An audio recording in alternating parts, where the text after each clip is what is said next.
लागोनिया पाया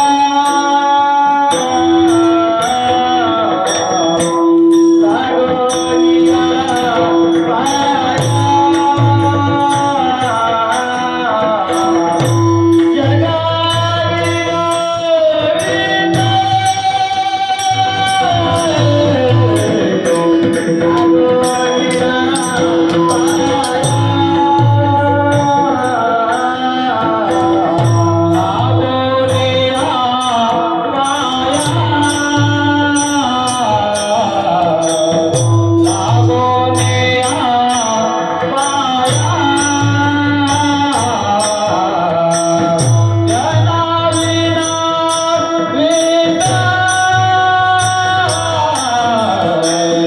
लागोनिया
सतत वारंवार तेने तुम्हा सुख होईल अपार दत्त दया सागर आठवावा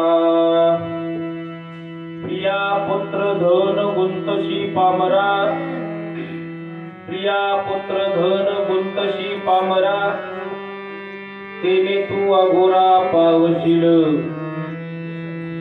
तेने तुम्हा सुख होईल अपार दत्त दया सागर आठवावा एका जनार्दनी चिंती दत्त पाय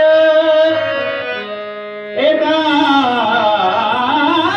जनार्दनी चिंती दत्त पाय दत्त रूप काया होईल त्याचे तिने तुम्हा सुख होईल अपार दत्त दया सागर आठवावा पांडुरंगा करो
परब्रह्मलिंगं भजे पाण्डुरङ्गम् अलङ्कापुरी रम्यसिंहासनस्थं पदं भोजतेजस्फुरदेव प्रदिशो निदिन्द्रादिदैवे सदा स्तूयमानो समधिष्ठमूर्तिं भजे ज्ञानदेवम् ॐ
नमो भास्करा पूर्ण कीर्ती सेवे लागी सेवक झालो तुमच्या लागलो निज चरणा अहो स्वामी तुकया देवा यावरी न करावा अवैर मनोजवम मारुतुल्य वेगम जितेंद्रियम बुद्धिमत्ताम वरिष्ठम वातात्मजं वानरयुतमुख्यं श्रीरामदूतं शरणं प्रपद्ये श्री गुरुचरण सरोज रज निजुमन मुकुर सुधारी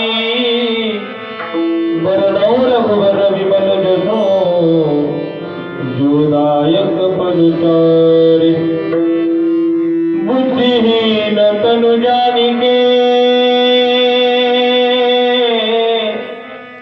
सुमिरो पवन कुमार बल बुद्धि विद्या देव मोहे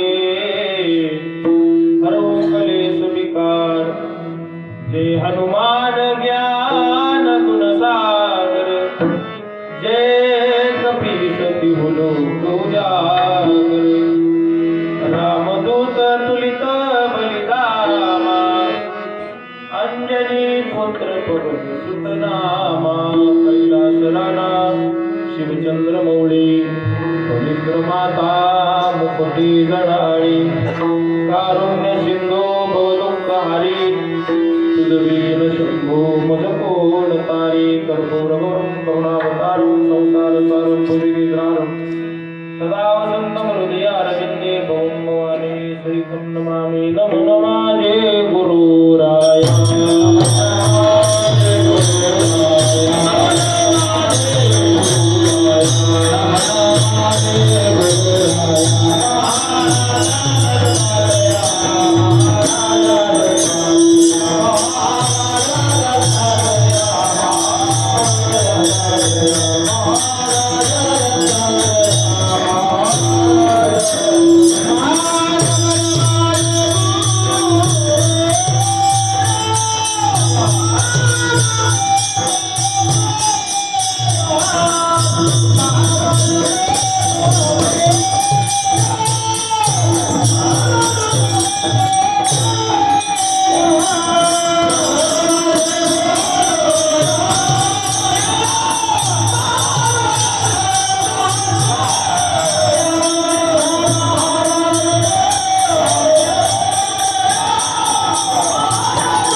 दयाच्या दर्शनी अनुताप गेला आम्हा साधकांचा सखा ज्ञानदाता श्री गोपाळ बाबांची नवी तुम्ही आता गुरु ब्रह्मा गुरु विष्णू गुरुर्देव महेश्वरा गुरुर साक्षात परब्रह्म तस्मै श्री गुरु माझ्यांचे क्रिया स्मरण होय सकळ विद्यांचे अधिकरण ते जिवंत श्री चरण श्री गुरूंचे ते नमस्कारुनी आता लागुनिया पाया जना विनमितो मुखी बोला दत्त वारंवार तेने तुम्हा सुख होईल अपार दत्त दया सागर आठवावा प्रस्तुत प्राप्त प्रसंगी उपस्थित समस्त दत्त भक्तांच्या भाविकांच्या चरणारविंद कीर्तन रूपी सेवा अर्पण करत असताना सेवेकरता गायलेला निवडलेला अभंग महाराष्ट्राची अष्टादश संत मांदियाळी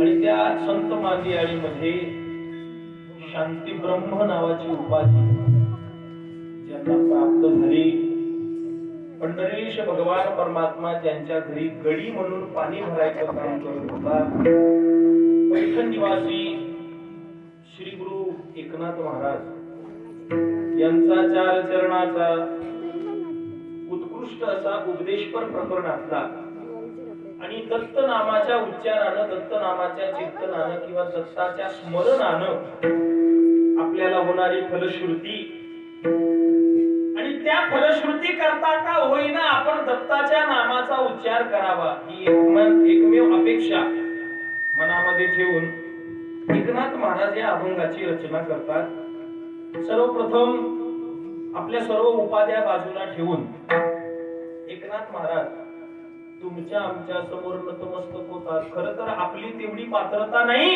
की एकनाथ महाराजांसारख्या संतांनी आपल्याला हात जोडून विनंती करावी पण आता हे हात जोडणं स्वखुशीचं का नाईलाजाचं ते चिंतनामध्ये आपल्याला बघायचंय. पण तत्पूर्वी कुठल्या तरी एका कारणामुळं एकनाथ महाराज आपल्या समोर हात जोडून उभे राहतात आणि म्हणतात, लागोनिया पाया जना विनवितो. तुमच्या पायाला हात लावून विनंती करतो की काय करा, मला 1500 द्या, माझ्या घरचं रेशन भरून द्या. स्वतः करता नाही, मुखी बोला दत्त वारंवार. तुमच्या मुखातून दत्त नामाच्या उच्चाराचा कधीही खंड पडता कामा नये.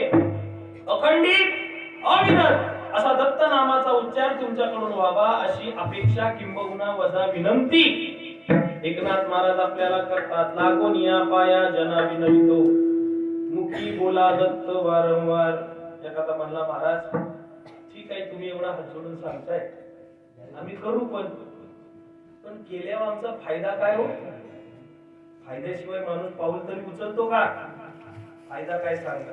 एकनाथ महाराज म्हणजे फायदा, अरे ज्याच्या करता जीवाचं रान चाललंय, जीवाच्या आकांतानं संसारात आपण ज्याचा शोध घेतोय, ते सुख तुमच्या पदरात येऊन पडेल. तेने तुम्हा सुख होईल अपार. मर्यादा नाही त्या सुखाला.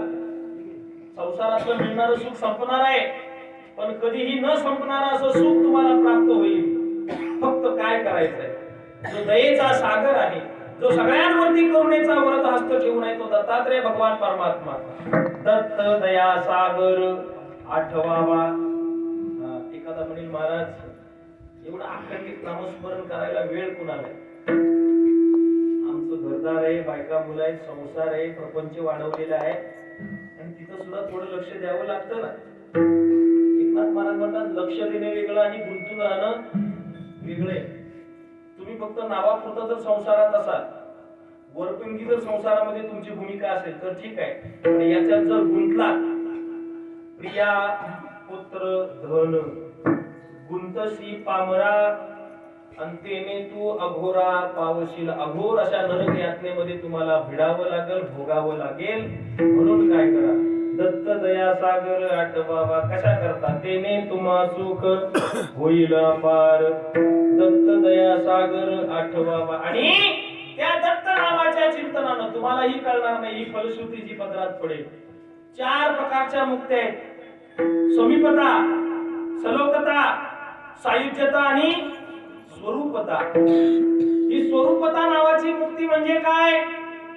तर जे स्वरूप भगवान परमात्म्याचं आहे तेच स्वरूप तुम्हाला प्राप्त होईल. फक्त काय करायचंय? एका जनार्दनी चिंती दत्त पाय किंवा चित्ती दत्त पाय. दोन्हीचा अर्थ एकच आहे. चिंतन हे काम चित्ताचंच आहे. आणि त्या चित्तामध्ये जर दत्त पायांचं, दत्ताच्या पादुकांचं चिंतन जर आपण करत असू, तर मग दत्त रूप काय होईल? त्याची त्या परब्रह्म निराकार निर्गुण दत्तात्रय रायांमध्ये आणि आपल्यामध्ये तीळ मात्र सुद्धा फरक होणार नाही. आणि त्याच्यानंतर तेने तुम्हा सुख होईल अपार. दत्त दया सागर आठवावा हा अभंगाचा सरळ सरळ अर्थ. विठ्ठल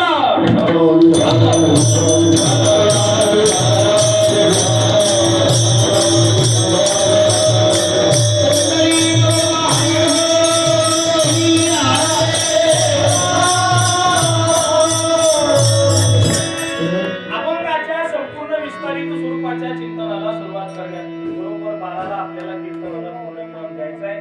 आणि त्या उरलेल्या वेळेमध्ये आपल्याला अभंगाच्या 4ही चरणांचा जमेल तितका भाव समजून घेण्याचा प्रयत्न करायचा आहे. पण तत्पूर्वी या चिंतनाला सुरुवात करण्या अगोदर आपल्या या सेवेचा, या कीर्तन रूपी सेवेचा एक अल्पसा प्रासंगिक परिचय मांडणं अत्यंत गरजेचं आहे.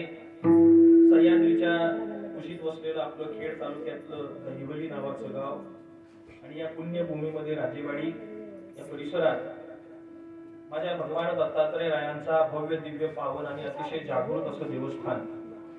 आणि या पुण्यभूमीमध्ये, या तीर्थक्षेत्रामध्ये सालाबादप्रमाणे संपूर्ण भारतवर्षामध्ये साजरा केला जाणारा दत्त जन्मोत्सव, बरं का. आणि लहान तोंडी मोठा घास घेतो. वरिष्ठ मंडळी सगळी इथं हजर आहेत. खेड तालुक्यातील ज्येष्ठ श्रेष्ठ वारकरी कीर्तनकार हरिभक्त परायण आमचे निकम महाराज, जीवन महाराज निकम आहेत. आधी करून आपल्या विभागातील ज्येष्ठ श्रेष्ठ वारकरी कीर्तनकार हरिभक्त परायण आत्माराम महाराज आहेत. आणि या सगळ्यांसमक्ष मी उपदेशाची भाषा करणं कदाचित लहान कोणी मोठा घास होईल, पण जे आपणाशी ठावे ते अनेकांशी सांगावे आणि शहाणे करून सोडावे सकळ जना या उक्तीप्रमाणे, या चरणाप्रमाणे दोन भगवंताच्या जन्मोत्सवाच्या बाबतीत आपण चूक करतो. कुठली चूक करतो?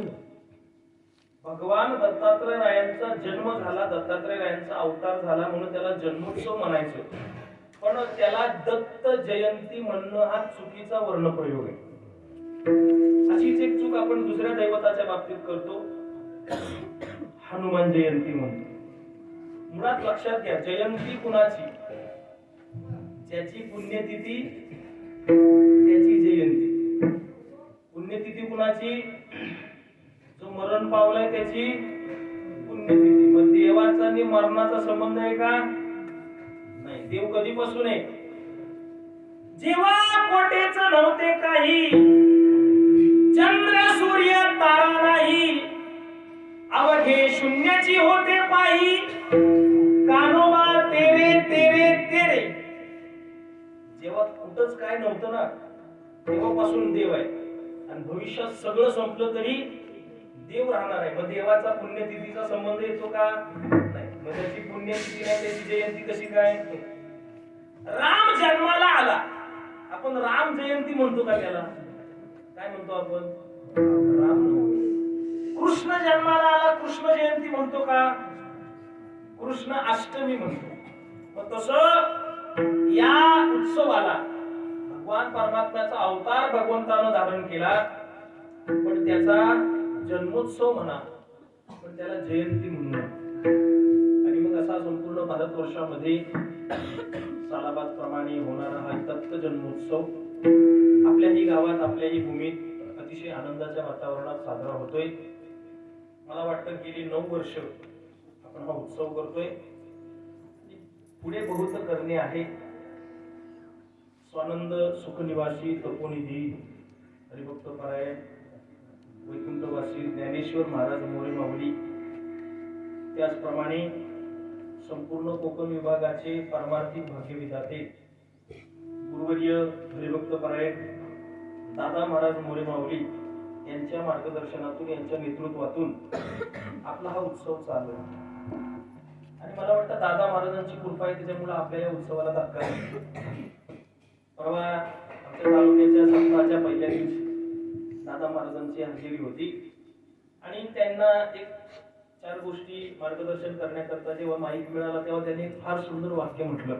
ते म्हटले, आता मंडळ स्थापन करणं, सत्ते स्थापन करणं काही मोठी गोष्ट नाही.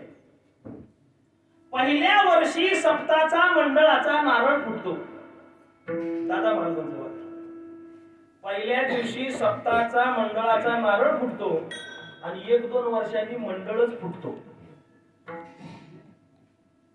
मग एका सप्त्याचे 2 सप्ते होतात. 1 वर्ष तुम्ही, 1 वर्ष सरपंच पद कसं वाटून घेतात 2.5 वर्ष, तशी सप्त्याची वाटणी करून घेतली. नाही तर काय काय लोक बहादर, त्यांनी दत्ताचं मंदिर बांधले ना, आपण माणूस शंकराचं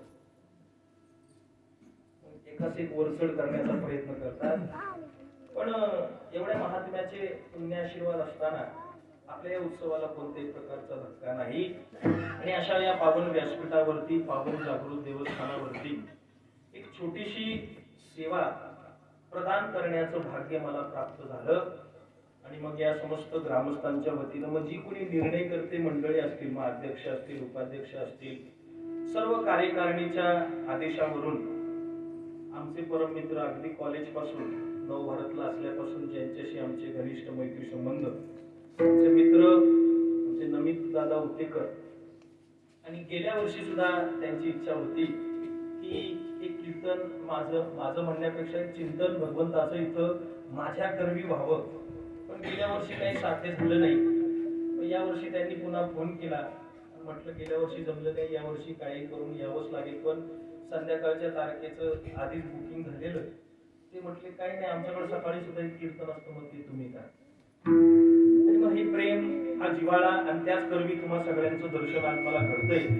दत्तात्रयाची सेवा करण्याचं भाग्य मला प्राप्त होतंय. मी कोणी मोठा ज्ञानी वक्ता नाही, मी कोणी मोठा शास्त्री नाही, कोणी मोठा पंडित नाही. तुकोबारायांच्या भाषेत सांगायचं झालं तर मज पामर आहे काय तोर पण पायीची वाहन पायी बरे पण सेवके करावे सांगितले काम तेथे हुतूपणा कामा नये जमेल तसं माझे ज्ञानोबाराय तुकोबाराय जशी मला बुद्धिमत्ता देतील तुम्ही सगळे मायबाप भगवान दत्तात्रय रायांचा आई वडिलांचा गुरुवर्यांचा आणि माझ्या समवेत उभी असणारी सगळी गुणीजन टाळकरी गायक वादक मंडळी या सगळ्यांचा जसा माझ्यावरती कृपा आशीर्वाद होईल तसं अभंगावरती चिंतन करण्याचा प्रयत्न करणार आहे. बघा देवाची जन्माची तिथी साजरी केली जाते म्हणजे देवाच्या येण्याची तिथी साजरी होते संतांची जाण्याची तिथी साजरी होते म्हणजे देवाच्या येण्याला महत्व आहे आणि संतांच्या जाण्याला महत्व आहे. तुम्ही आम्ही आलो काय गेलो काय कुणाला फरक पडत नाही. देवाचा जन्मोत्सव संतांची पुण्यतिथी आणि तुमचे आमचे श्राद्ध ते पण पहिले 3 वर्ष नंतर कोण करायला मोकळा बसला. कारण देव येत असताना विशेष अशा कार्यानं येतो. एकतर तो स्वतःच्या मर्जीने येत नाहीये. आता आपल्या ग्रामस्थांची इच्छा झाली तेव्हा दत्तात्रय रायांची इथं स्थापना झाली. समजा ग्रामस्थांच्या मनात जर रामाची इच्छा झाली तर इथं कोण स्थापन झाले असते? राम स्थापन झाले असते. समजा ग्रामस्थांची इच्छा झाली असती की बाबा इथं पांडुरंग स्थापन व्हायला पाहिजे मग इथं कोण स्थापन झाले असते? पांडुरंग परमात्मा स्थापन झाले असते. पण तुमच्या आमच्या इच्छेनं हा देव भगवान परमात्मा इथं स्थापन झाला आणि याला रूपाबळे करोनी कळे हरीच्या दासी. या भगवान परमात्म्याला स्वतःच्या मर्जीने यायला जायला पर्याय नाही. पण तो जेव्हा येतो ना तेव्हा विशिष्ट अशी कामगिरी हातामध्ये घेऊन येतो. काय कामगिरी आहे त्याची? धर्म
प्रकारचे पुरुषार्थ आहेत. त्यातला महत्वाचा पुरुषार्थ म्हणजे धर्म. धर्म जगातली सगळ्यात महत्वाची गोष्ट आहे. एकानं मला प्रश्न विचारला धर्माची गरज काय? मी म्हटलं धर्म नाही ना तर जगाचा विनाश 100% ठरलेला आहे.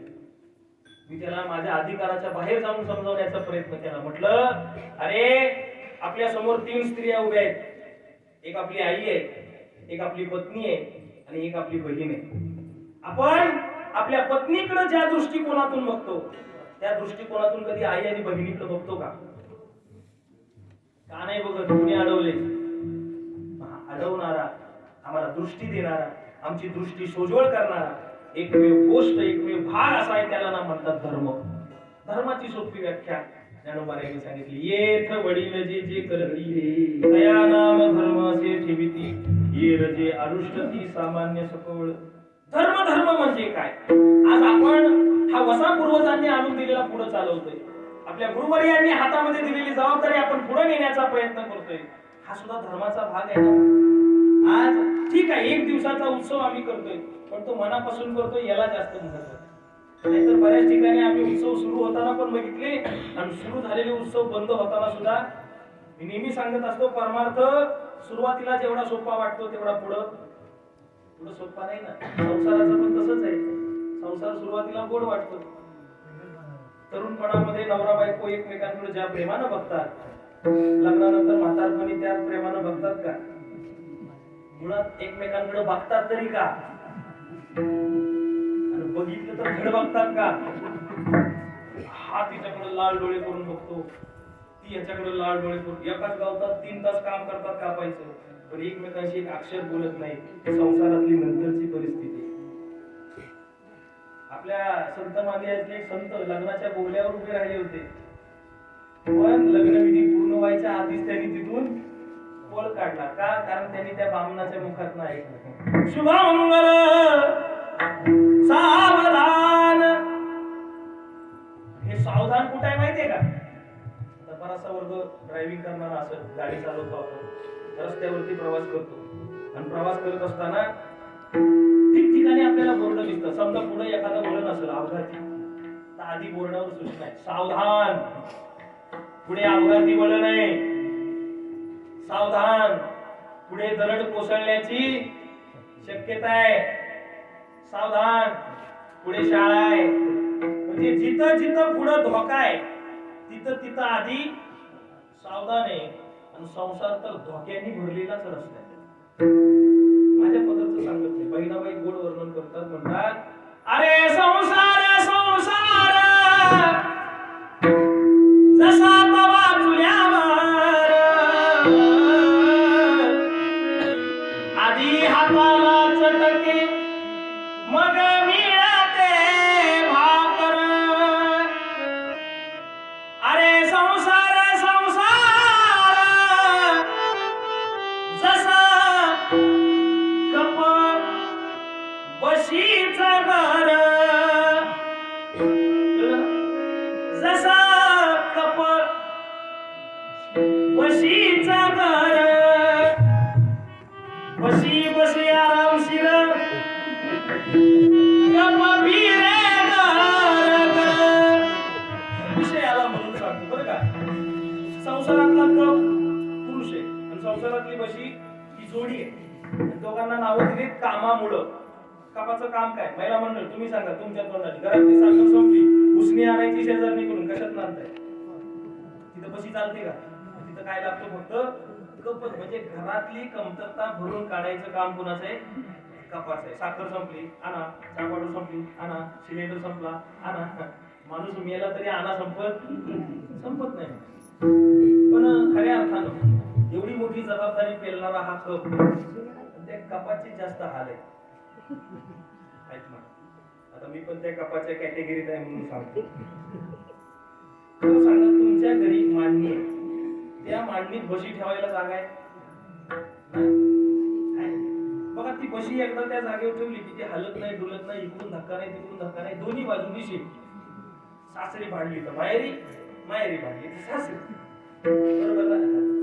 कप कुठं ठेवला? त्या मांडणीला एक हुक असतो, त्या हुकात कपाचा कान अडकवतात. कान अडकवून सोडला, लटक ते रे येणार. त्या हेलपाट्या कुणाला मारायला लागतात? कपाला मारायला. तुमच्याकडे बशी फुटली तर वापरतात का? नाही. पण कान मोडलेला कप वापरणार. त्याच्यात सुया ठेवणार, बटणं ठेवणार, बूट पॉलिश करायचं तेल ठेवणार. काहीच नाही भेटलं तर बाजारात जाते, एवढ्या मिरच्या आणते, वाटून त्याचा गोळा करते आणि त्याच्या तोंडात कोणते. पण तो रिटायर झाला तरी त्याला गप बसून देणार. या कपाचे सगळ्यात जास्त हाल आहे. मुद्दा माझा एवढाच आहे, संसार जसा सुरुवातीला गोड वाटतो, पुढे तो कडूच आहे. तसा परमार्थ सुरुवातीला जसा सोपा वाटतो, पुढे टिकवणं फार अवघड आहे. आता 9 वर्ष आपण हा उत्सव करतोय. जी लोक मनापासून अगदी तयारीला लागतात ना, मग ते अध्यक्ष असतील, उपाध्यक्ष असतील, सदस्य मंडळी असतील ना, त्यांना विचारा, 1 दिवसाचा कार्यक्रम करायला सुद्धा किती नाकी नऊ येतात. कारण याच्यात सगळ्यांची मनं सांभाळायची, प्रत्येकाला मान द्यायचा, प्रत्येकाची मनं जपायची. पत्रिकेवर कुणाचं नाव राहता कामा नये, पत्रिका सगळ्यांना पोचली पाहिजे, प्रत्येक विषय प्रत्येकाच्या कानावर गेला पाहिजे. आणि तुम्ही अख्ख्या दिवसाचा कार्यक्रम सुरळीत पार पाडा, कोण तुमचं कौतुक करणार नाही. नाही, पण एखादी चूक होऊ द्या, एखादा विषय राहू द्या, एखाद्याचं नाव राहू द्या, सरळ वाक्य म्हणतात झेपत नाही मग करता कशाला. अशी मनस्थितीची लोक सुद्धा आहेत. मग परमार्थ सुरुवातीला आपण हे धर्माचं कार्य करतोय, आपल्या गुरुवर्यांनी दिलेला वसा आपण पुढे चालवतोय, पण आपण या धर्माचं फक्त पालन करू शकतो. पण या धर्माची संस्थापना आणि या धर्माच्या संरक्षणाचं कार्य कुणाकडे आहे? ते खातं भगवान परमात्म्याकडे. यदा यदा हि धर्मस्य ग्लानिर्भवति भारत अभ्युत्थानाम धर्मस्य तदात्मनं सृजाम्यहम्. धर्म संस्थापना परित्राणाय साधूनां विनाशाय च दुष्कृतां धर्म संस्थापनार्थाय संभवामि युगे युगे. लक्षात घ्या, भगवान दत्तात्रयांचा जन्म सुद्धा धर्माच्या संस्थापने करतात झालेला आहे ना. त्याच्याकरता अत्रेची अनसूया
शिष्य परंपरेला उजाळा देण्याकरता आणले. यांनी आयुष्यात संपूर्ण कालावधीत एकही राक्षस मारलेला नाही आणि किंबहुना त्याच्याकरता त्यांचा जन्मच नाही. त्यांचा जन्म फक्त एका करता आहे की गुरुचा महिमा काय आहे. एखादा शिष्य जेव्हा गुरु करतो तेव्हा त्याच्या आयुष्यामध्ये होणारा बदल. आणि मी तर स्वतः नाथ संप्रदायातून येतो, त्या नाथ संप्रदायामध्ये सुद्धा दत्त भगवंताचा जो सहभाग आहे, त्यांचा जो वाटा आहे, तो परंपरेला अजून पुढे घेऊन जातो. बघा, आपल्या सगळ्यांना माहिती आहे की जेव्हा आदिमाया पार्वतीनं भगवान शंकराला हट्ट केला की तुम्ही कुणाचं ध्यान करता, बरोबर ना, देवाचा देव महादेव, पण तो महादेव सुद्धा ध्यान करतोय ना, मग तो कुणाचं ध्यान करतोय? मग याला प्रमाण आहेत आपल्याकडे, भजन करी महादेव, राम पूजी सदाशिव. पण त्या महादेवाचं जे ध्यान चालू आहे, महादेव ज्या मंत्राचं अनुच्चारण करतात, त्या भगवंताला पार्वती मातेनं हट्ट केला की मला हे ज्ञान पाहिजे. भगवान शंकर म्हणाले कुठं पण ज्ञान देता येत नाही. आणि कसं आहे माहितीये का, माहिती, एखादा वक्ता श्रोत्याशिवाय अपूर्ण आहे, पण तो श्रोता क्वालिटीचा पाहिजे. जसं भोजनाचा आनंद घ्यायचा झालं तर 3 गोष्टी एकत्र याव्या लागतात: सुगरणी आणि वाढणारे, रसज्ञ आणि जेवणारे. 3 गोष्टी. बनवणारी सुगरण पाहिजे. सुगरण कळते ना, कुणाला म्हणतात सुगरण? डबाभर मसाल्यानी चव नाही कसा, ती सुगरण आहे. साध्या पदार्थांमध्ये सुद्धा उत्तम प्रतीचा स्वयंपाक करते ती कोण आहे? सुगरण आहे. बरं, नुसती सुगरण असून चालत नाही, ती मोठ्या मनानं वाढणारी पाहिजे. आणि मी आता एवढा फिरलो महाराष्ट्रभर, आमच्या निकम महाराजांना सुद्धा अनुभव आला असेल की मोठ्या मनानं वाढणारी माणसं फक्त कोकणाशिवाय नाही नाही नाही. अहो, तुम्ही कुणाच्याही घरी जा, मागा नाही तर नका मागू, असा कप बशीतला चहा येतो. असा कप एवढा मोठा पेला असतो, तो पण फुल भरलेला, निम्मा बशीत सांडलेला. काळजा चहा येऊनच म्हणतात का? मोठ्या मनानं वाढणारी माणसं फक्त कोकणात. मुंबईला गेलात ना तुम्ही कुणाकडे, मुंबईला, तर ती पहिला प्रश्न विचारते, चहा टाकू का? अंगावर टाकते का? टाकू का म्हणजे काय? आणि विचारायचं कुठं असतं बाई. बरं, एखादा म्हणला ना, हो आम्ही घेऊ चहा, मग ती माणसं मोजते. बरं, त्यांचे कप पण अँटिक असतात. कप एवढा मोठा दिसायला, एका घोटात चहा कसा काय संपतो तुम्हाला सांगू? मला वाटतं खास पाहुण्यांसाठी बनवलेले कप असतात. बरं हे गोरे मुंबईला विचारतात तरी पुण्याला तर याच्यापेक्षा अवघड परिस्थिती आहे. मी आळंदीला जाता एका मित्रानं आग्रह केला घरी या म्हणून घरी गेलो. तो म्हटला मी पण तुमच्यासोबत आळंदीत येतो. गाडी जागा होती. म्हटलं ठीक आहे चला. आता मी गेल्यावर सोफ्यावर बसलो. तुम्हाला म्हटलं थांबा मी चहा घेऊन येतो. तो आतमध्ये गेला आणि पूर्ण तयार होऊनच बाहेर आला. म्हणतो चला. अरे म्हटलं चहा घ्यायला गेला होतास ना? तो म्हणतो हो घेतला. ज्यांना नाही कळलं त्यांनी जेवल्याशिवाय जावं. ही परिस्थिती आहे. पण हा स्वयंपाकाचा आनंद 3 माणसं. सुगरण पाहिजे, मोठ्या मनानं वाढणारी पाहिजे आणि खाणारा पण धड पाहिजे. खाणारा धड पाहिजे. खाणारा धड नसला ना तर ती माऊली एवढं सुंदर ताट सजवून आणते. एका बाजूला भात, डाळ एका वाटीमध्ये, बाजूला पोळी भाजी, त्याच्या बाजूला सुकी भाजी, पापड, मिरची, कोशिंबीर असं सुंदर सजवलेलं ताट. आणि महाराज यानं काय केलं, असे 2 हात वर केले, 2 हातानं चालवायला लागला.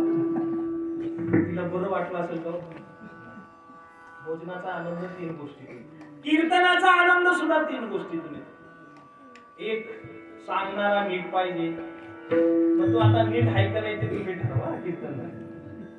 दुसरं ऐकणारे नीट पाहिजे, आता ते आहेत का नाही ते मी ठरवतो कीर्तन.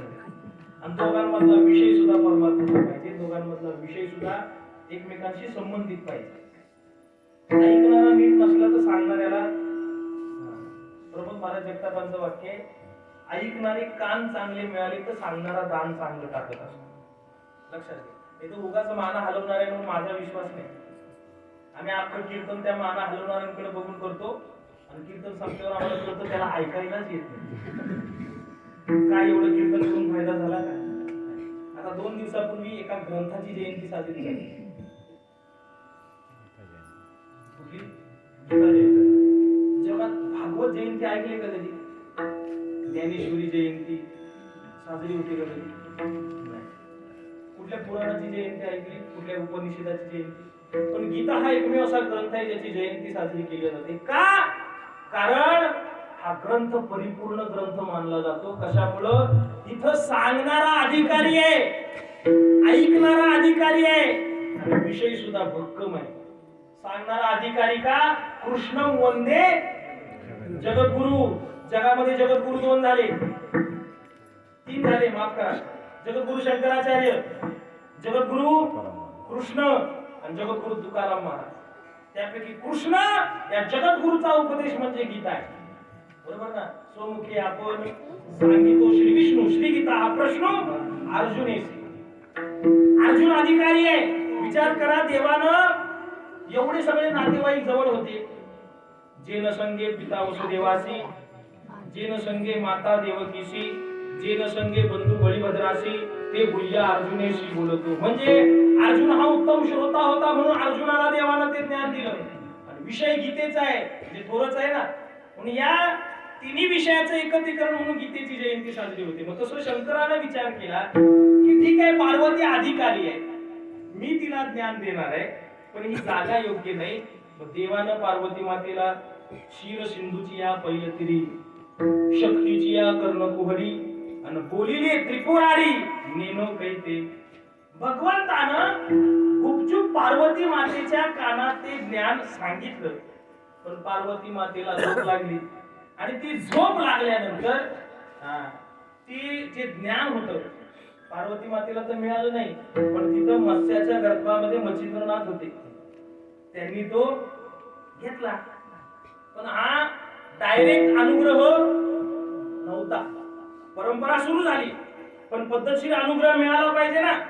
मग पुढे ते मच्छिंद्रनाथ मोठे झाले, एका कोळ्याला सापडले होते. सगळा कथाभाग तुम्ही नवनाथ ग्रंथामध्ये बघा, 2ऱ्या अध्यायामध्येच कथा आहे. जेव्हा मच्छिंद्रनाथांना ते मासे पकडल्यावर त्रास व्हायचा, कोळी मासे पकडायचा, उदरनिर्वाह करता, त्याचा मुलगा म्हणून हे ते सांभाळायचा. पण त्या माशांची तडफड बघून त्यांना त्रास व्हायचा. मग त्यांनी ह्यानी मासा पकडला की ह्यानी इकडून सोडून द्यायचा, त्यांनी मासा पकडला की ह्यानी इकडून सोडून. बापाला राग आला, 2-3 कानाखाली ठेवून दिल्या. मग त्या रागाच्या परत ते निघाले आणि निघाल्यानंतर भगवान शंकराची आराधना करायला सुरुवात केली. पण भगवान शंकरांनी ठरवलं होतं माझ्याकडून इनडायरेक्ट भेटलेला अनुग्रह त्याला डायरेक्ट दत्तात्रय भगवंताकडूनच द्यायचा. आणि दुसऱ्या अध्यायातलीच कथा आहे की तिथं भगवान दत्तात्रयायांनी या परंपरेला पुढे नेण्याकरता तो अनुग्रह मच्छिंद्रनाथांना दिला.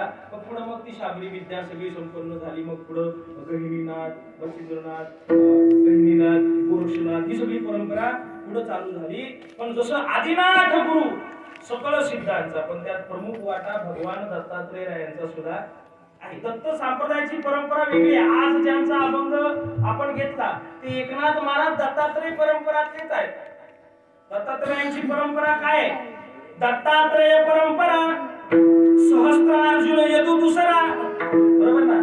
जनार्दन तो तिसरा केला खरा कलियुगी. म्हणजे दत्तात्रयांपासून, हे दत्तात्रय म्हणजे सगुण रूपातले सांगत नाही बरं का. दत्तात्रयांनी सहस्त्रार्जुनाला हा अनुग्रह दिला. सहस्त्रार्जुनाकडून यदूला, यदूकडून जनार्दन स्वामींना, आणि मग जनार्दन महाराजांचे 3 शिष्य झाले पुढे. एका जनार्दन, रामा जनार्दन आणि जनी जनार्दन. त्यापैकी एका जनार्दन सगळ्यांना पर्याप्त आहे, सगळ्यांना माहिती आहे. रामा जनार्दनाचा एकच साहित्याचा भाग आपल्याकडे आहे, माऊलींची जी आरती आहे, बरोबर ना? प्रगट होई विश्वब्रह्माची केले रामा जनार्दनी माईक कशी केले. हे त्यांचं साहित्य आपल्याकडे अजूनही असेल, पण तेवढं संशोधन आपल्याला करावं लागेल. आणि रामा जनार्दन याचं काही साहित्य मला कुठं पाहायला मिळालं नाही किंवा कानावरती पडलं नाही. पण ही शिष्य परंपरा चालू असताना एकनाथ महाराज त्या परंपरेतले आहेत आणि भगवान दत्तात्रय रायांवरती त्यांची निश्चित श्रद्धा आहे. आणि त्या परंपरेचा विस्तार व्हावा, या दत्त नामातून तुमचं आमचं हित व्हावं, याच्याकरता दत्तात्रय राय आपल्याला एकनाथ महाराज आपल्याला हात जोडून विनंती करतात अभंगाच्या पहिल्या चरणात. लागोनिया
लागोनिया पाया जना विनवितो असे एक अभंग भरपूर आहे तुकोबारांचा एक अभंग आहे. लागोनिया पाया विनवितो तुम्हाला.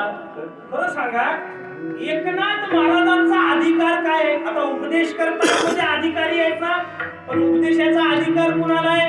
माफी मागून बोलतो, ज्याच्याकडे उपासना आहे त्याला उपदेशाचा अधिकार आहे. बरं का?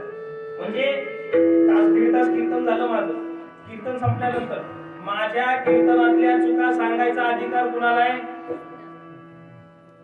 पिऊन आलाय त्याला. तो काय मला सांगणार?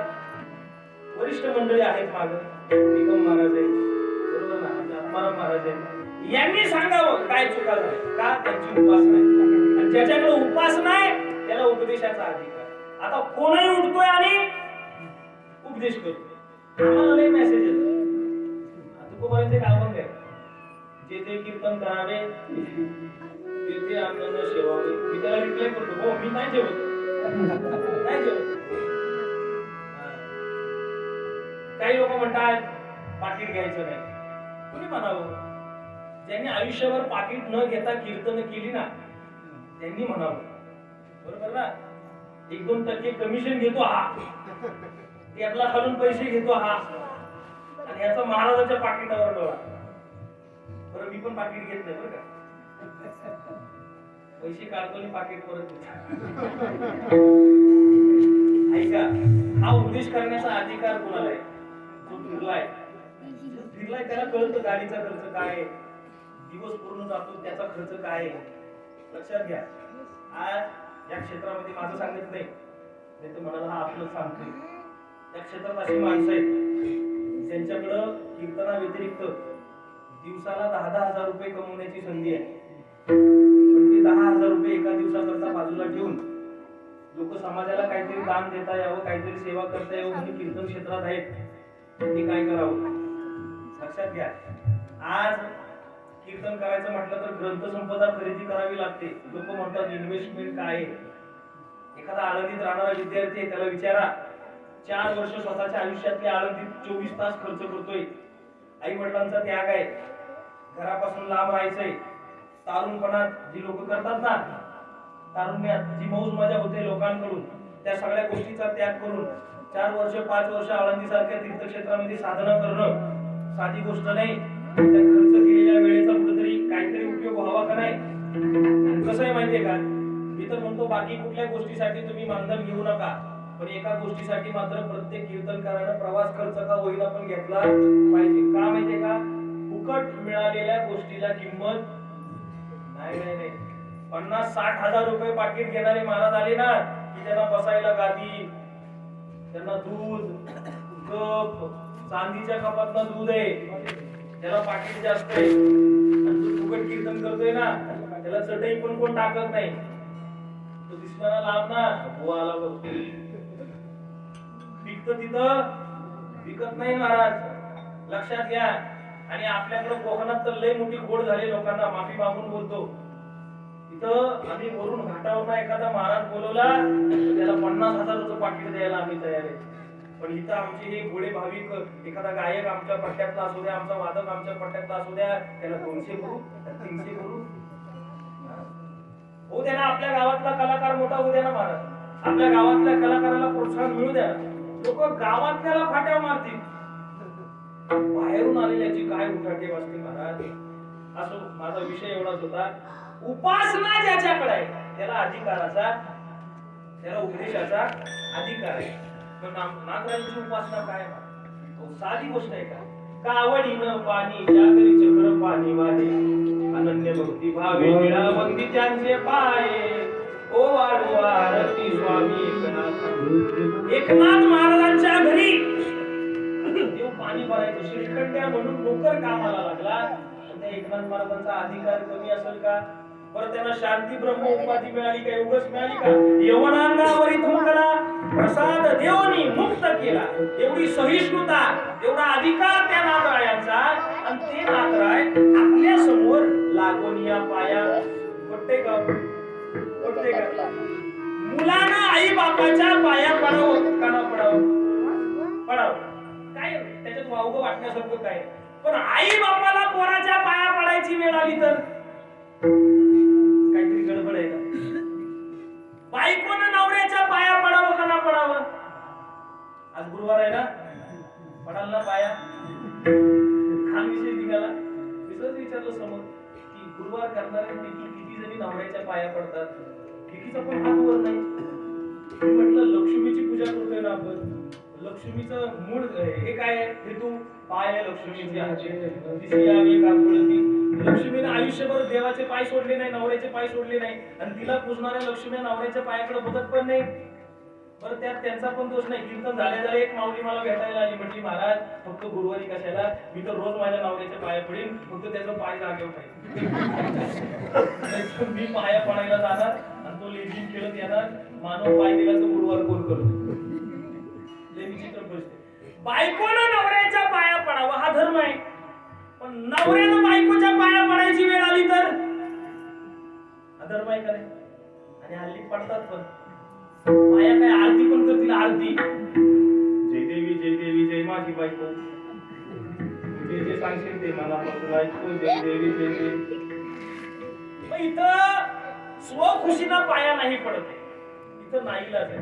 म्हणजे बघा, एकाचं पोरग शाळेत जायचं, एक महिन्याभरानंतर शाळेतला मास्तर आले. म्हटलं पाटील, अहो 8 दिवस झाले तुमचा पोरगा शाळेत येत नाही. पाटील म्हटलं कसं शक्य आहे? अहो रोज दप्तर घेतोय, गणवेश घालतोय, रोज डबा घेऊन जातोय शाळेच्या नावानं, 10 वाजता घरात निघतोय, 5 वाजता घरी येतोय, तुम्ही म्हणताय शाळेत येत नाही? बघा पाटील, आता जे आहे ते आहे, हाजिरी पुस्तक बघा 8 दिवसापासून गैरहजर आहे. पाटलांनी शोधायला सुरुवात केली आणि शोधता शोधता ते पोरग, 5वीतलं पोरग, 10 वर्षाचं पोरग, त्याला उसाच्या मळ्यात सापडलं पबजी खेळतात. पाटील म्हटलं लहान आहे म्हणून आधी प्रेमानं समजवलं, घरी आणलं, म्हटलं बाळा पहिली चूक आहे, मी तुला काही बोलत नाही, पण असं शाळेतला वेळ फुकट घालून जमणार नाही. तू एकूण एक मुलगा आहेस माझा, तुला मोठं व्हायचंय, तुला शिकायचंय, आपला हा व्यवसाय पुढे न्यायचाय, त्याच्याकरता शाळेत जाणं गरजेचं आहे, शाळेत जा. प्रेमानं समजवलं. संत सुद्धा आधी प्रेमानं समजवतात. सहज बोलणे, गीत उपदेश करुणी सायास शिकवी, सहज बोलतात. विठ्ठल विठ्ठल म्हणा वेळोवेळा, हा सुख सोहळा स्वर्गी नाही. सहज बोलले, आपल्या हितासाठी बोलले, पण सहज बोलले. पुन्हा महिनाभर पोरगा शाळेत गेला, पुन्हा 10 दिवसांनी शिक्षकांची तक्रार, 4 दिवस झाले तुमचा बाळूश आलाच नाही शाळेत.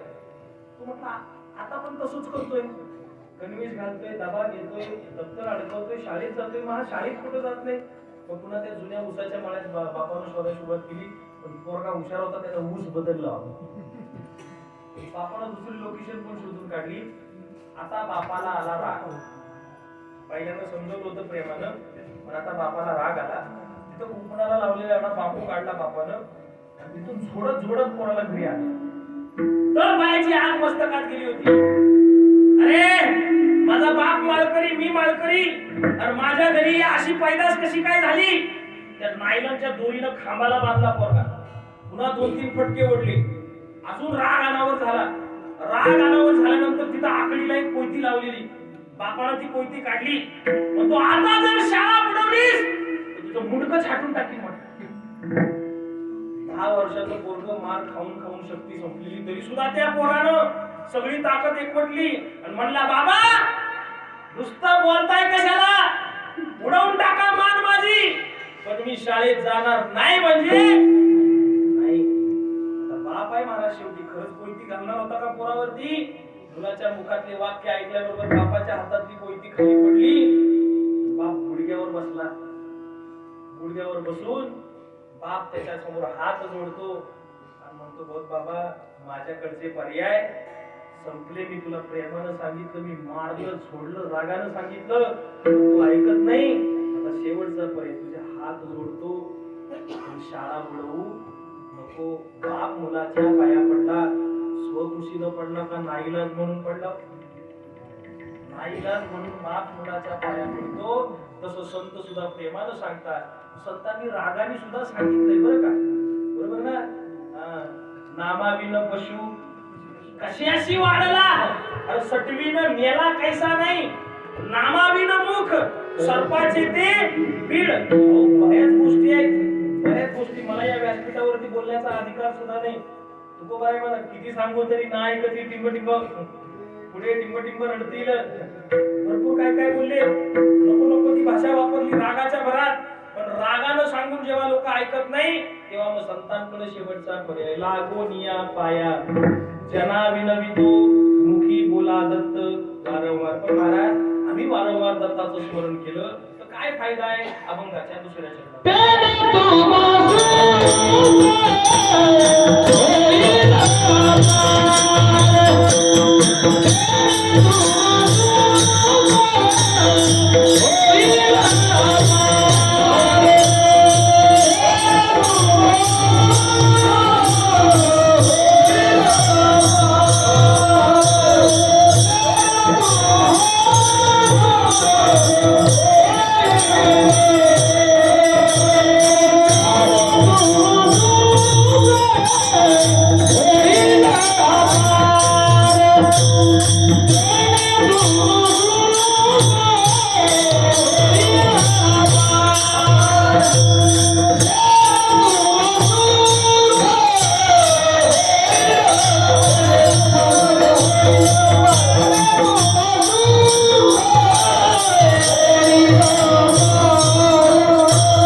जगामध्ये प्रत्येक माणसाची धडपड आहे की मला सुख प्राप्त झालं पाहिजे.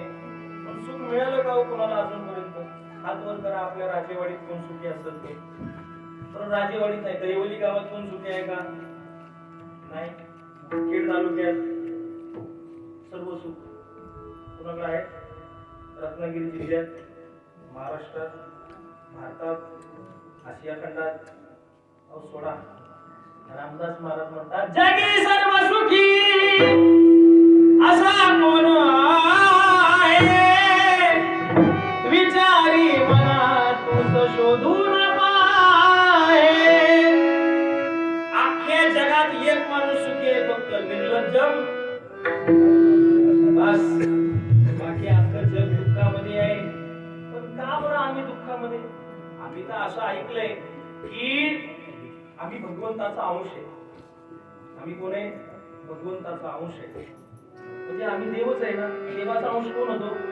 मामेव अंशो जीवलोके जीवभूतासनात मनाशष्टानि इंद्राणी प्रकृतिस्थानि कर्षति.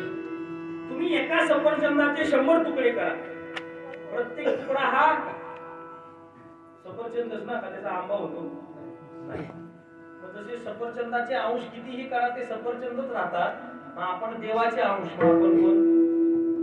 आपण देव आहे ना. आता प्रमाण पण आहेत पण आपल्याला वेळ नाही. देवाची बरे तुका म्हणे खरे तुम्ही. आम्ही देवाचे अंश. आपण कोण आहे? देव आहे. आणि आम्ही तर प्रमाण ऐकलेत मला. सर्व सुखाचे आगर बाप रखमा देवर सर्व सुखाचे आगर म्हणे नरहरी सोना सर्व सुखाचे आगर जणी म्हणे शारंगल सुखरूप ऐसा तुझा गुण सांगा माझ्या पांडुरंगा. देव म्हणजे सुखच आहे ना. देव म्हणजे सुख आहे. मग आम्ही देवाचे अंश आहे तर मग आम्ही सुखी का नाही? कारण एकच आहे की आम्ही देव आहोत याचा आम्हाला हेच नाही, भानच नाहीये. आम्ही भ्रमात आहोत की मी माणूस आहे. पण परमार्थातली पहिली कसोटीच आहे भक्ता ऐसे जाना. माणूस हे शरीराचं नाव आहे आणि शरीर नाशिवंत आहे. ती आपली ओळख असू शकत नाही. आपली ओळख अंतर्मुख असणारा आत्मा आहे आणि तो आत्मा भगवंताचा अंश आहे. पण ही लिंक लागण्याकरता आपल्याला एका गोष्टीची गरज आहे. आपल्याला भगवंताच्या नामचिंतनाची गरज आहे. सुखाची प्राप्ती व्हायची असेल किंवा अजून एक मुद्दा जर वेगळ्या पद्धतीने चिंतनाकडे जायचा असेल तर एक मुद्दा असा आहे की सुखाची प्राप्ती करण्याकरता आपुला तो एक देव करून घ्यावा तेने विन जीवा सुख नाही. मग तो देव आपला कसा करायचा आहे का माहिती? बघा व्यवहारातून जाऊ आपण थोडं. लग्न झालेल्या मुलाच्या आईची तक्रार आहे लग्नाआधी पोरग बरोबर म्हणतात ना सगळं. लग्नानंतर मला नाही माहिती काय होतं पण ते मला वाटतं अक्षता फेकून मारलेल्या काही डोक्याला लागतात त्याचे डोक्यातले मंत्र जातात फिरून. लग्नाआधी घराची लागली आई कुठे गेली मम्मी कुठे गेली आहे ना. लग्न झालं मंत्रा झटका बसला तांदळाचा मंत्र चेंज ती कुठे गेली ती गेली मसनाचा. बरोबर ना. काय फरक पडतो मला कल्पना नाही पण प्रत्येक आईची तक्रार आहे की मुलगा बदललो. अशाच एका म्हातारीला तक्रार करणाऱ्या मी विचारलं आजी पोरगा बिघडलं म्हणजे नेमकं काय झालं का? आजीनं सरळ भाषेत उत्तर दिलं काही नाही रे लग्न झालं नाही तिनं त्याला आपलासा केला. हा विषय आहे माझा. मग आता पत्नीनं पतीला आपलासा केला कसा केला असेल? काय गावची मीटिंग घ्यायला लागते का? कुठं फॉर्म भरायला लागतो? तिनं फक्त एकच गोष्ट केली नवऱ्याच्या आवडीच्या गोष्टी करायला सुरुवात केली. म्हणजे नवऱ्याच्या आवडीचा स्वयंपाक नवऱ्याच्या आवडीचा शृंगार नवऱ्याच्या आवडीचं बोलणं नवऱ्याच्या आवडीचं वागणं आपोआप नवरा आपलासा झाला. नवऱ्याला देवाला जर आपलंसं करायचं तर आपल्याला आधी देवाच्या आवडी निवडी बघायला लागते. देवाच्या आवडी भरपूर आहे. तुम्ही भगवद्गीतेचा 12वा अध्याय काढा 12व्या अध्यायाच्या प्रत्येक श्लोकाच्या शेवटी देव म्हणतो यो मे भक्त समे प्रियः म्हणजे देवाला संत आवडतात. मग आपण संत होऊ शकतो का? आहे का आपली तेवढी कुवत संत पदाला पोहोचण्याची? अजिबात नाही. दुसरं काय आवडतं? तुका म्हणे संत पूजा नित्य आवडे गरुड ध्वजा बरोबर किंवा ओवीच्या माध्यमातून ज्ञानेश्वर महाराज सांगतात तेही प्राण पळवते मज आवडते मिळते जे भक्त चरित्राचे प्रशंसती जे भक्ताच्या चरित्राचं गुणगान करतात किंवा संतांची पूजा करतात ते देवाला आवडतात. ते आपल्याला जमल का? जमल? संतांची पूजा करायला जमल का आपल्याला? पुन्हा इथं प्रमाण आहे ना बघवा वगड. अहो संतांची पूजा करू पण संत सापडत आहेत कुठं? संत सापडले तर ओळखता येतात का? आम्ही संतांना शोधू शकतो का? नाही. आम्ही कुणाला पण संत म्हणतो. कीर्तनकार आले संत बरोबर ना. साधू संत आले घरा लोक लय भाबडी असतात. महाराज तुमचे पाय आमच्या घराला लागू द्या तुझं घर कोसळत. तू त्या पायांच्या नादाला लागूच नको. तुला हे पाय फक्त 2 तास कीर्तनात दिसतायत. उरलेले 22 तास हे पाय कुठे चालले तुला माहिती आहे का? आणि आता तर ती ओवी परफेक्ट प्रत्येकानं पाठ बनवली जाणी तेनु गुरु भजिजे जेने कृतकार्य होईजे जैसे मूळ सिंचने सरजे शाखा पल्लव संतोषती. आता गुरु सुद्धा तपासून करा कीर्तनकार सुद्धा तपासून घेतला पाहिजे. काय बातम्या चालल्या सध्या ऑनलाईन ऑफलाईन विचित्र पद्धतीनं महाराज लोकांचे चेहरे समोर यायला लागले. आम्हाला तोड दाखवायला जागा नाही महाराज. नाव घ्यायची गरज नाही पण या गोष्टीला आळा घालायची ताकद फक्त समाजात आहे बरं का. तुमच्या हातात आहे सगळं. तुम्ही काय केलंय तुम्ही युट्यूबवर व्हायरल झाला की महाराज आम्हाला पाहिजे. अरे पण बाकी त्याची साधना काय त्या गोष्टीचं आम्ही कधी चिंतन करतो? कधीच करत नाही. आम्हाला त्याचं पाकिट किती आहे त्याच्याकडे गाडी कुठली आहे तो दुबईला जाऊन आलाय का बिग बॉस मध्ये गेला होता का या सगळ्या गोष्टींचा विचार आम्ही करतो. आता फार त्या पद्धतीचा राहिला नाही महाराज. लोक आम्हाला संत म्हणतात कीर्तनकार संत. हा काही मंडळी आहेत दादा महाराज मोरे माऊली ती लोक त्या स्थानाला पोहोचली महाराज. त्यांची साधना आहे त्यांची तपश्चर्या आहे त्यांना तुम्ही संत म्हणा पण प्रत्येक गादीवर उभं राहिलेल्या महाराजाला संत म्हणायच्या भानगडीत पडू नका. गादीवर उभा असलेला महाराज संत आहे की नाही तपासायचं असेल तर एकच काम करा ठरलेल्या पाकिटात एखादी नोट कमी देऊन बघा. आज नका बघू नाही तर म्हणा तुझ्यावर प्रयोग करतो. काय फरक पडत नाही. आता नवीन दादाला विचार आपण आता निकम मारावे आपण कुठे ठरवून जातच नाही. इकडं असेल तेच भेटणार आहे त्याच्यामुळे जास्त गडबड करायची गरजच पडत नाही. पण माझा मुद्दा एवढाच आहे की संतांची पूजा आमच्याकडून होऊ शकते का? नाही. म्हणजे आम्ही संत होऊ शकत नाही आम्ही संतांची पूजा करू शकत नाही. मग देवाच्या आवडीचा एकच प्रकार आमच्या हातात आहे नामाचा उच्चार रात्रंदिवस. नामाचा उच्चार रात्रंदिवस.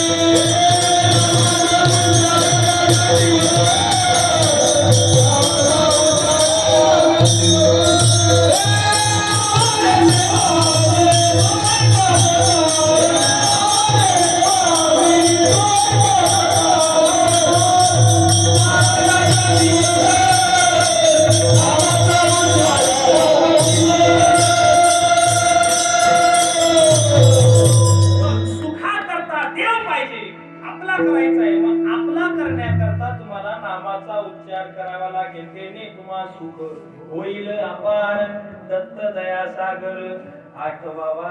पण याच्या व्यतिरिक्त जर तुम्ही नाशिवंत गोष्टींमध्ये गुंतून राहिलात, प्रिया म्हणजे पत्नी, बरोबर ना?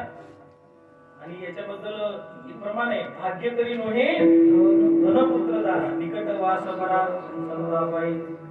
बायको स्मशानाच्या आपलं घराच्या दाराच्या पलीकडे येत, माझा राजा माझा राजा माझा राम निघून जा, बरोबर ना?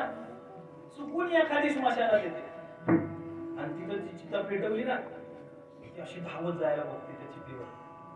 त्या आजूबाजूची लोक असतात ते धरतात तिला, सोडा मला म्हणतो, बघा सोडून. तू का म्हणे दत्तात्रयांचं चरित्र तपासताना अनुसूया मातेशिवाय ते चरित्र अधुर आहे. लक्षात घ्या, आज त्या अनुसूया मातेची ताकद आहे की तिन्ही देवांना तिनं एकत्रित आणलं. जो काही तिच्या विरुद्ध कट रचला गेला होता त्याला तिनं मात दिली आणि विशेषत्वानं जगाला दत्तात्रय महाराजांचा अवतार जगासमोर आणला. फक्त आणि फक्त अनुसूया मातेच्या पातिव्रत्याची ताकद आहे. तू का म्हणे पतिव्रता तिची देवावरी श्रद्धा, कारण पतिव्रतेचे हृदय जैसे पतिवा चोनी न स्पर्शे. पत्नीला आपल्या पतीशिवाय दुसरं काहीही आवडता कामा नाही. आता वेगळं आहे, आता बायको नवऱ्याला म्हणते मला शाहरुख खान आवडतो, बोलते, त्याला पतिव्रता म्हणत नाही. पतिव्रते जैसा प्रकार प्रमाण आम्हा नारायण तैशा पडी. आम्हाला भगवान परमात्मा तसा आवडला पाहिजे जसा एका पतिव्रते स्त्रीला आवडतो. बाकी पत्नी, संसारातली पत्नी तुम्हाला पारमार्थिक पत्नी असेल तर ती तुमच्या उद्धाराकरता कारणीभूत ठरेल, बरोबर ना? म्हणजे माळ घालायला लावणारी बायको असावी, घातलेली काढायला लावणारी. पण आता परिस्थितीच वाईट आहे. आता आमच्यासारखा महाराज अशी बॅग भरतो, कीर्तनाला निघतो, गाडीला स्टार्टर मारणार, तेवढ्यात आतून आवाज येतो, अहो नका ना जाऊ. असं म्हणल्याबरोबर हा फोन काढतो, नमित दादाला फोन करणार, नमित दादा माझी मावशी ऑफ झाली. असे महाराज लोकांच्या लय मावशी असतात ज्या ऑफ होत असतात. ही विचित्र पद्धत. प्रिया पुत्र, खास करून पुत्र म्हणले, कन्या पुत्र नाही म्हणले, पुत्रच का? कारण लोकांना पुत्रच पाहिजे सध्या, हे नाही? पुत्र पाहिजे ना, मुलगा हवाय, प्रत्येकाला मुलगा हवाय. आणि ते खरं पण आहे, कलियुग चालू आहे आणि या चालू काळामध्ये माणसाला मुलगा हवाच. कारण सध्या मुलगाच बापाला पद्धतशीर तुडवू शकतो. सध्या आई बापाचे हाल करायची ताकद फक्त वर्गामध्ये. मुलगीचे काय पुत्र, प्रिया पुत्र, धन. या धनाचा न धरी विश्वास जैशी तरुणवरी छाया. झाडाची सावली सूर्य उगवल्यावर पश्चिमेकडे, ती सावली मावळताना परत पूर्वेला पडते. तसं धन, आज माझ्या खिशातली 100ची नोट तुमच्याकडे आहे, तुमच्याकडचं भरलेलं पाकिट आज माझ्याकडे आहे, घरी गेले गेले तिच्याकडे आहे, तिच्याकडे म्हणजे बँकेकडे.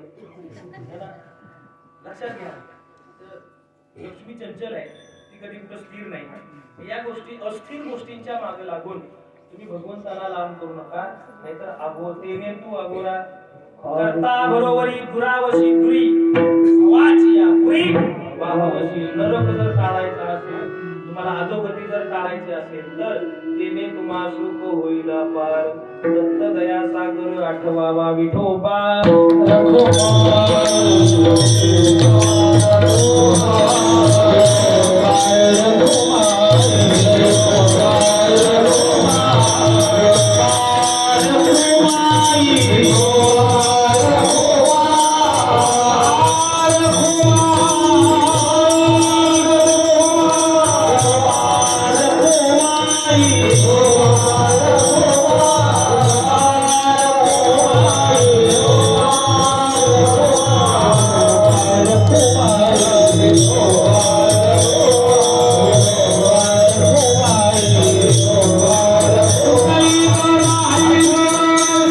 Yeah.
शेवटच्या चरणामध्ये एकनाथ महाराज म्हणतात, एका जनार्दनी चिंती दत्त पाय दत्त रूप काया होईल त्याची.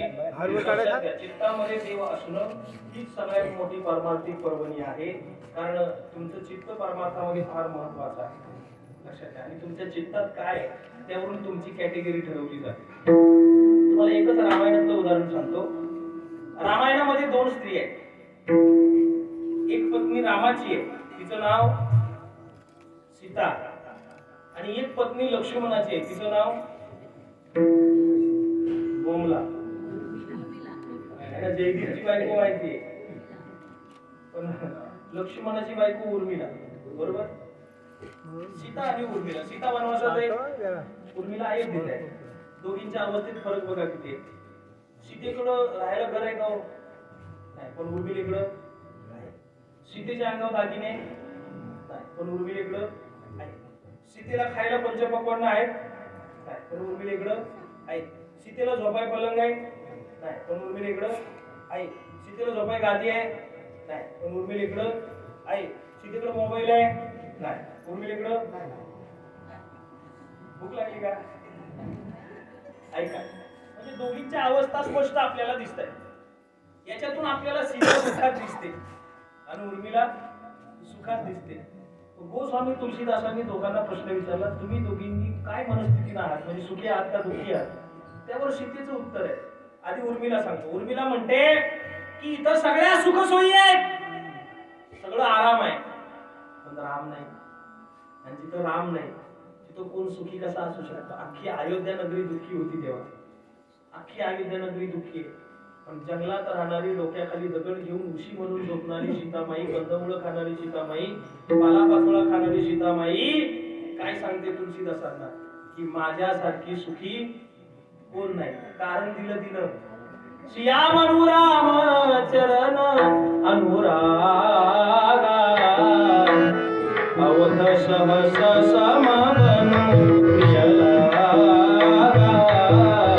राम सिया राम जय जय राम. राम सिया राम जय जय राम. काय दिले उत्तर सीतामाईनं? श्याम अनुराम चरण अनुरागा अवध सहस सम प्रिय लागा. सिया म्हणू राम चरण अनुरागा, म्हणजे सीतेच्या मनात जोपर्यंत राम आहे आणि त्याच्या चरणावर सीतेचं प्रेम आहे, तोपर्यंत जंगल सुद्धा अयोध्यासारखं सुखी आहे. हे म्हणणं कुणाचं आहे? सीतामाईचं. म्हणजे मनात चित्तात जर देव असेल, देवाचे पाय असतील, तर तुम्ही दुःखात सुद्धा सुख शोधाल. दुःखात सुद्धा तुम्हाला सुखाची प्राप्ती करून देण्याची ताकद कशात आहे? देवाचे पाय चिंतल्यामुळं. पण समजा देवाचे पाय नाही चिंतले तर त्या सीतामाईचं उदाहरण पुढे. मनात राम होता, रामाची पावलं होती, रामाच्या पायांचं चिंतन करत होती, सुखी होती. अचानक डोळ्यासमोर एक सोन्याचं हरण आलं. सोन्याचं हरण आलं, मनातल्या रामानं जागा सोडली, रामाच्या पावलांनी जागा सोडली, आणि 2 मिनिटासाठी का होईना मनात काम आला. सोन्याच्या प्रती तिला आक्रोश निर्माण झाला. आणि मग परिणाम काय झाला? रामानं जागा सोडल्याबरोबर रावण आला आणि सीतामाईला घेऊन गेला. आता रावणानं सीतामाईला कुठे ठेवलंय? दैवलीत नाही, कुठं? अशोक वनात. आता त्या वनाचं नाव अशोकवन का आहे? उगाच ठेवायचे म्हणून नाव ठेवलेलं नाही, बरोबर ना? आता लोक ठेवायची म्हणून नावं ठेवतात. पूर्वीची नावं जुन्या लोकांची किती छान होती. राम, राजाराम, तुकाराम, सकाराम, सीताराम, दत्ताराम, दत्तात्रय अशी नावं लोक ठेवत होती. आता नाही. आता राम आला का जन्माला 10 वर्षात गावात आपल्या? कुणाच्या बारशाला बघितलं राम नावाचा बोर्ड? आता ते बडकी सुंटी घंटी हा प्रकार जन्माला येतो. आता तर नावाचं काय फॅडच वेगळं आहे. काहीही नाव घ्यायचं त्याला पुढे अंश लावायचं. क्रियांश श्रेयांश प्रियांश काही चाललंय सध्या. बरं मी विचार करतो जुनी माणसं तरुणपणात पण राम बरं वाटायचं ऐकायला आणि राम बाबा हे सुद्धा ऐकायला किती म्हातारपणी बरं वाटतं ना. बरोबर ना. आता तरुणपणात एखाद्याचं नाव आहे क्रियांश, ठीक आहे, आणि तो म्हातारा झाला काय म्हणते क्रियांश आजोबा, बरं वाटतंय काही नाही ना. श्रीषा आजी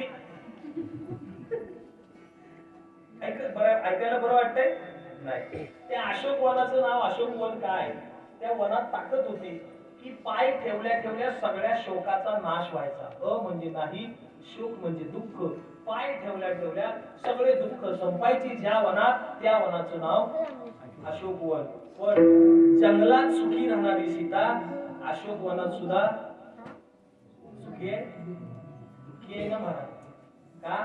मनातल्या रामानं जागा सोडली होती. मग तुम्हाला संसारातल्या दुःखमय जीवनात सुद्धा जर सुख शोधायचं असेल तर एका जनार्दनी चिंती दत्त पाय.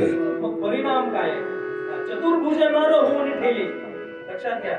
किंवा जसं संत करतात ना, आपणा सारिखे करीती तात्काळ नाही काळ वेळ तयारी, किंवा अविनाश करी आपुलिया ऐसे फक्त लावी मना पिशे गोविंदाचे. तसं एका जनार्दनी चिंती दत्त पाय, दत्त रूप काया होईल त्याची. तुकाराम तुकाराम तुकाराम तुकाराम.